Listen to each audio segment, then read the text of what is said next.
Hey everybody, Thomas Vanderkin from the Vanderkinverse. Back again, got another unboxing. This time it's the 2021 Moto G Stylus. Okay, so I got some new phones from Motorola. Super excited to open these up. That's the new 2021 line. They just came out. There's several of them we're going to cover, but today we're looking at the Stylus one. So let's start unboxing it and talk a little bit about the Moto G Stylus. Sorry about that. There was a 2020 version of the Stylus, so this is the updated 2021 version. Here's the phone right on top. So we'll take that out. Then we'll see what else comes in the box.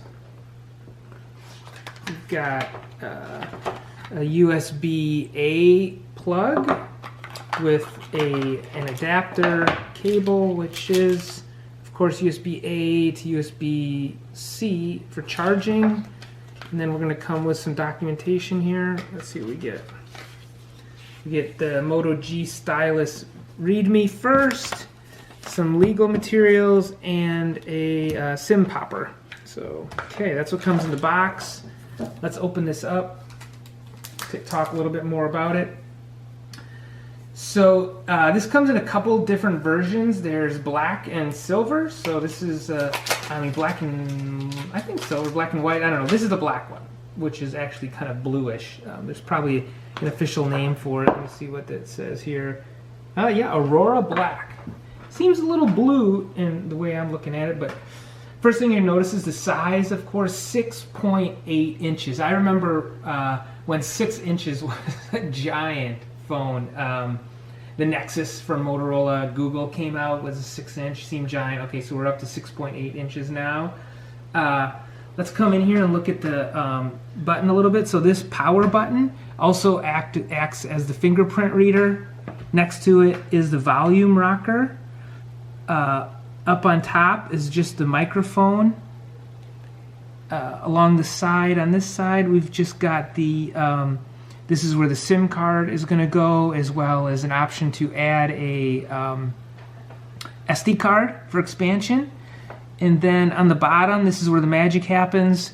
So we've got a audio port, the USB-C charge port, the speakers, and then, of course, this is what everybody came for, the Stylus. This is where the pen is, so we'll get to that in a second. I'll hit the power button. We'll get this thing going. One thing, while I'm down on the speaker button, there's going to be a lot of improvements in this model compared to last year's, but one thing that did kind of go backwards a little bit is it used to have dual speakers. Now we've just got one speaker. And why is this not turning on? I wonder if I can plug it in. Sometimes these devices you have to plug it in the first time to activate the battery. We'll try that. So while I talk a little bit about that, it does have face unlock. So let's try this. Hang with me, team. Which works really great. So to unlock the phone, you can either use the fingerprint reader on the side, or face unlock, which is back this year. Okay, it says it's 61%. Maybe that was it. It just had to be hit one time. So we'll see if it goes now. Just about the specs. Well, it boots up. It has the Qualcomm 678 processor. Here we go. So there's kind of a good, better, best now range. There's the Google G Play, which is kind of the entry level, like $150 phone, believe it or not. We'll get to that one.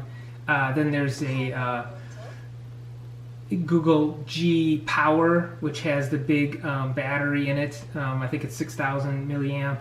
And then this one, which is the Google G Stylus, which of course the big feature is stylus here on the bottom. But this one, I don't know how to help with that. Here's other things you can try. I think Google heard me. So 4 megs of memory and 128 gig hard drive, 4,000 milliamp battery, as I said. And everybody wants to know about the cameras. Of course, that's a big feature of any phone. So it's got 4 cameras on here, kind of. It's got the 48 megapixel standard camera. It has a 8 megapixel ultra wide camera. It has a macro camera, and then this 4th camera is really just a depth sensor. And then here's the flash, of course. So it comes with all the normal party tricks of a Moto camera. So chop chop, should turn on the light. Maybe not before it's set up, so we'll do that later. So and then the pen is going to come with a whole bunch of utilities, but I really can't show you that either until we get it set up. So let's pause now. I'll take a break, we'll get it set up, I'll draw a couple cool pictures, and we'll finish it up after I get it set up. Thanks. Alright, I'm back. We started loading the apps. We got past the all the setup stuff with Google.